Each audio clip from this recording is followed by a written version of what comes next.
Vascaíno do Cerrado. Fala galera vascaína, eu sou o Thiago Fontes, falo direto de Brasília, Distrito Federal, trazendo mais um vídeo para o canal. Dia de jogo, dia de sofrência, dia de Palmeiras e Vasco. Vamos ver se o Vasco consegue repetir as atuações que vem tendo contra times do G6. Vou falar também do anúncio da CBF que vai revolucionar a partir de 2026. Tudo vai ser diferente no futebol brasileiro. Pra você ter uma ideia, o Campeonato Brasileiro começa em janeiro, tá? Janeiro teremos Campeonato Brasileiro junto com o Campeonato Estadual.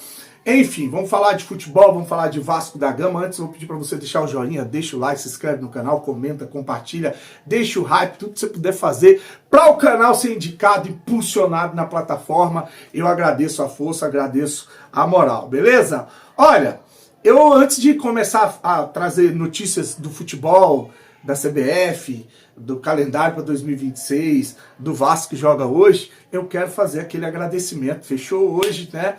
Ou ontem à noite, mais um mês de trabalho aqui no YouTube. Eu recebi um relatório de novo do meu amigo Eduardo Maganha, que faz um trabalho onde ele faz o levantamento dos canais de YouTube que falam de Vasco com mais de 10 mil inscritos. E mais uma vez a gente ficou entre os primeiros colocados, tá? A gente ficou em segundo lugar, perdendo de novo só para Vasco TV, acima de todos os outros que falam de Vasco. E, cara, isso é um motivo de satisfação e alegria, por mais que tenha caído o número de visualizações de geral, tá? Pra você ter uma ideia, a gente teve um pico de quase de 5,5 milhões de visualizações em 2 meses, porque assim, ó, abril ficamos em segundo lugar, perdendo só para Vasco TV. Em maio ficamos em segundo lugar, perdendo só para Vasco TV. O pico do canal Vascaíno do Cerrado veio em junho e julho, onde a gente conseguiu superar a Vasco TV.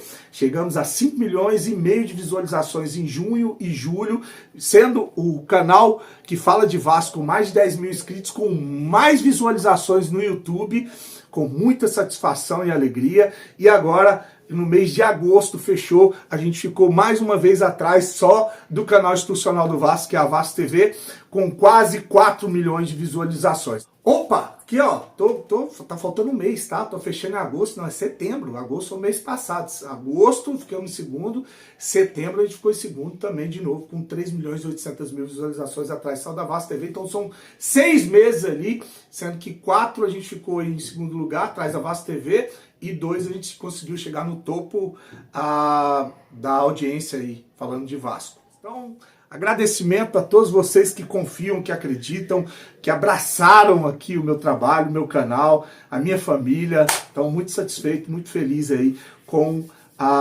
tudo que está acontecendo aqui comigo, com a minha família e com o canal Vascaíno do Cerrado, tá? Agradeço de coração. Vamos falar de futebol? Vou começar aqui com as mudanças anunciadas pela CBF. Olha que revolução, cara.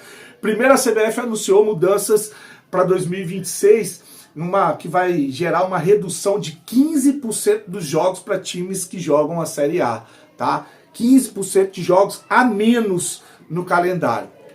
Como que vai ser isso? Os campeonatos estaduais terão uma redução de datas. O Campeonato Carioca começa dia 21 de janeiro, vai até março.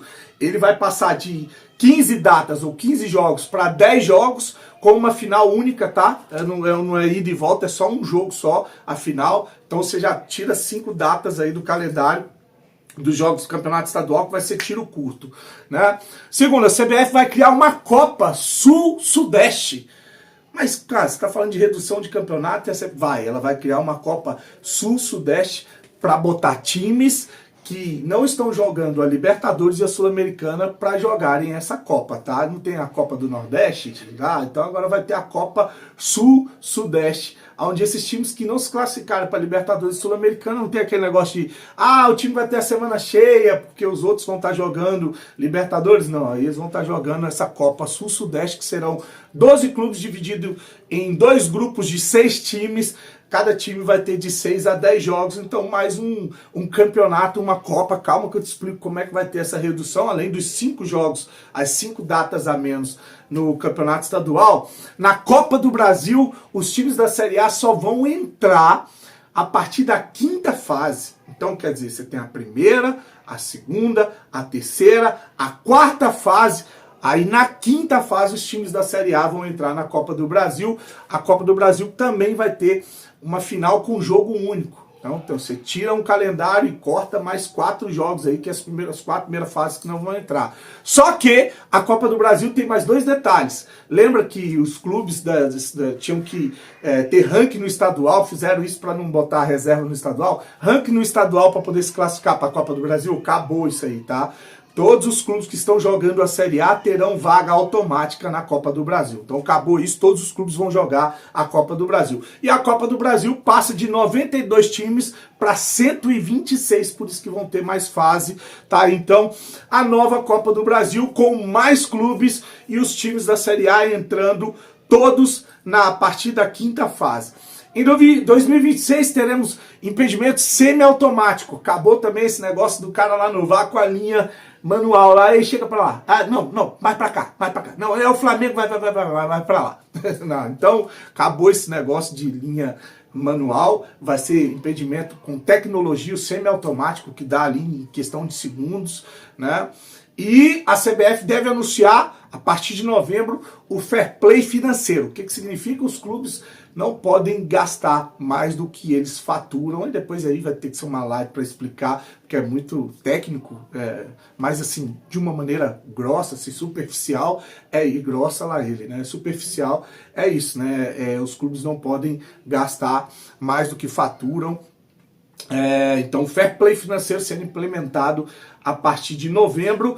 E, para finalizar, né, o Campeonato Brasileiro vai começar em janeiro. Teremos Campeonato Brasileiro de janeiro a dezembro. Começa dia 21 de janeiro e vai até 2 de dezembro. É uma nova filosofia que estão querendo implementar, uma nova cultura para o futebol brasileiro.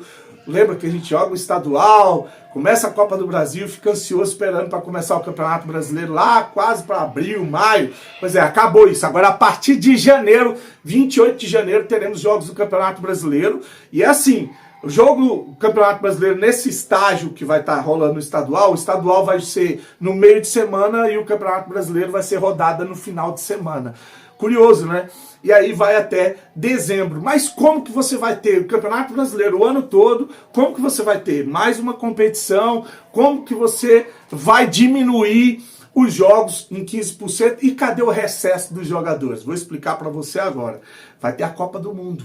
E nesse período, os times ou os jogadores eles vão ter um recesso de 5 semanas, que vai do dia 1º de junho dia 1º não, da primeira semana de junho até a segunda semana de julho. Então, no período da Copa do Mundo vai ser as férias. Agora eu não sei como é que vai ser a partir de 2027, se vai ser continuar o recesso no meio do ano, se esse recesso vem no início do ano.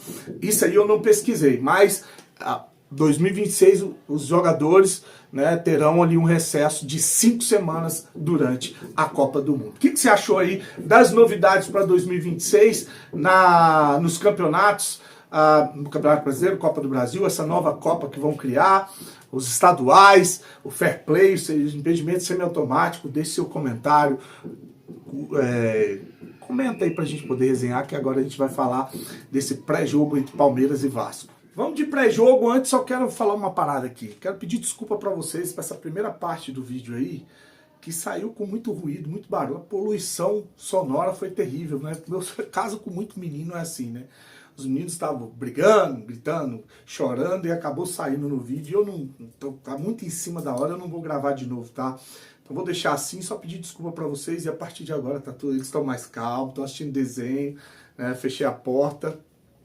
E agora a gente vai falar do Vasco que encara o Palmeiras às 19 horas. É a 26ª rodada do Campeonato Brasileiro, né? O Palmeiras que vem de derrota para o Bahia e precisa muito dessa vitória porque briga por título contra Flamengo e Cruzeiro, que jogam amanhã, Flamengo e Cruzeiro, tá? Então o Palmeiras, se quiser pensar em título, ele precisa vencer o Vasco. É mais uma pressão para o Palmeiras e para o Vasco que vai entrar suave, cara. Eu acho que o Vasco tem que entrar tranquilo por causa do que ele conseguiu conquistar. O Vasco não perde há 7 jogos, cara. São 4 empates e 3 vitórias, né? Então a gente consegue manter uma invencibilidade e pela primeira vez 2 vitórias seguidas, né? Sei que é difícil a gente conquistar uma terceira vitória seguida jogando contra o Palmeiras lá. O Vasco que não vence o Palmeiras aí há 10 anos, né? Mas todos os jogos do Vasco contra o Palmeiras foram jogos difíceis. Aquele que a gente foi roubado, né, com o gol do Paulinho, que anularam. Aquele outro que aqui em Brasília, um que foi o Ryan que entregou, a gente perdeu de 1-0. O outro, a zaga do Vasco, o Léo Jardim e o Hugo Moura entregou. A gente jogou bem contra o Palmeiras, tá? Então são jogos que normalmente o Vasco vende caro para o Palmeiras, mas é uma freguesia de 10 anos. O Vasco é 12º com 30 pontos, que está a 7 pontos agora da zona de rebaixamento. Juventude empatou ontem e diminuiu a vantagem, né? O Vasco tem 30 e está a 7 pontos do Juventude, que é o primeiro na zona, e está a 5 pontos do São Paulo, por exemplo, que é o sétimo colocado do Campeonato Brasileiro com 35 pontos. O sexto é o Bahia com 40, aí já fica mais difícil chegar, né? Mas o São Paulo já dá para chegar, hein? O São Paulo é sétimo com 35, vai estar a 5 do São Paulo, que é sétimo, e está a 7 da zona de rebaixamento. Está mais próximo ali do G7 do que do Z4, né? A provável escalação do Vasco tem Léo Jardim, PH, Lucas Oliveira, Robert Renan com o Puma, Hugo Moura, Tietê, Coutinho com o Nuno Moreira, Ryan e Verratti. Eu não entraria com o Verratti nesse jogo, tá?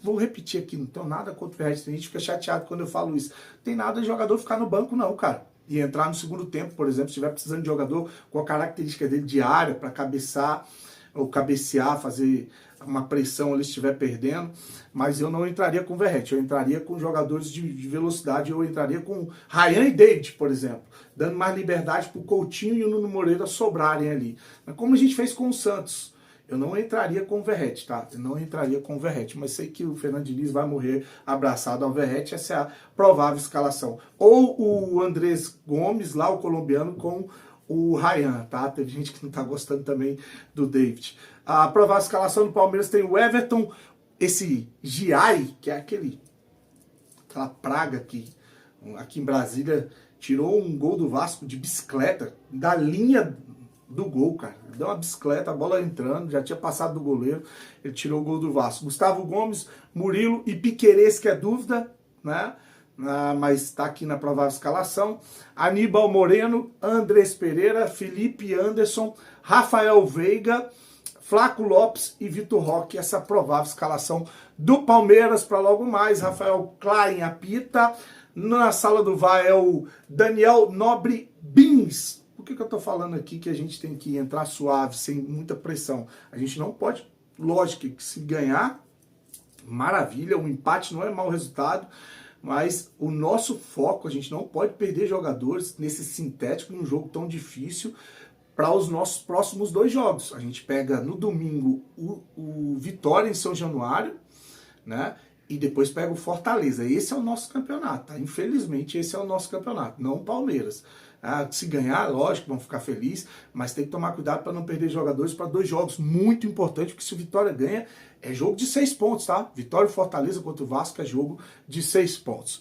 É isso, tô metendo o pé, curte, se inscreve no canal, desejar para você um dia maravilhoso, abençoado, até mais tarde, fica ligado aqui, vou estar lançando vídeos curtos na hora do jogo, talvez uma live de pós-jogo e o vídeo de pós-jogo para a gente poder trocar uma ideia, tá? Curte, se inscreve no canal, até daqui a pouquinho.